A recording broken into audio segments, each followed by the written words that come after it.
Hi friends, ఎలా ఉన్నారు? ఈరోజు మనం కొత్తిమీర, కరివేపాకు, డ్రమ్ స్టిక్ ఎలా స్టోర్ చేసుకోవాలో చూద్దామండి.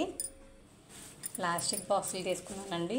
ఇందులో ముందుగా మనం వాడుకునే టిష్యూ పేపర్స్ ఉంటాయి కదండి, ఆ టిష్యూ పేపర్స్ వేసి అడుగున దాని మీద ములక్కాళ్ళ ముక్కలు వేసేసి మళ్ళీ ఒక టిష్యూ పేపర్ పెట్టాలండి. తర్వాత కొత్తిమీర కూడా అంతేనండి, కింద టిష్యూ పేపర్ వేసుకోవాలి. కొత్తిమీర నేను ముక్కల కింద కట్ చేసేసుకున్నానండి. ఆ కట్ చేసేసుకున్నది వేసేసుకొని దాని మీద కూడా టిష్యూ వేసుకోవాలి.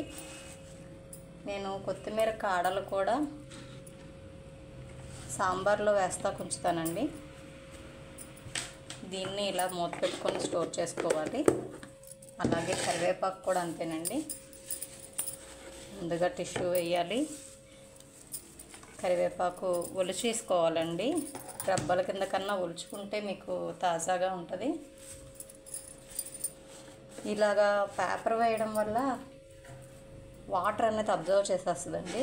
ఈ కాళ్ళు నేను రసంలో కంపల్సరీ వేస్తాను, ఏది కూడా వేస్ట్ చేయకూడదండి. ఇది మూత పెట్టి ఇలా స్టోర్ చేసుకోవాలండి. మినిమం మీకు ఇవి 20 days దాకా ఉంటాయండి. నచ్చితే లైక్ చేయండి, షేర్ చేయండి, సబ్స్క్రైబ్ చేయండి.